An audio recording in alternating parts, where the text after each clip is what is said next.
يحكى أن طائرا جاء إلى نقعة ماء ليشرب، لكنه وجد أطفالا بقربها فخاف منهم وانتظر حتى غادروا.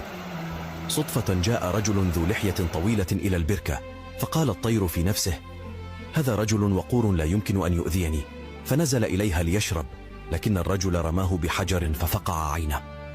ذهب الطائر إلى النبي سليمان عليه السلام شاكيا، فاستدعى الرجل وسأله: ألك حاجة بهذا الطائر حتى رميته؟ فقال: لا. عندها أصدر النبي سليمان عليه السلام حكمه بأن تفقع عين الرجل، غير أن الطائر اعترض قائلا: يا نبي الله، ليست عينه من غرر بي، بل لحيته هي من خدعتني، لذا أطالب بحلقها عقوبة له حتى لا يخدع بها أحدا غيري.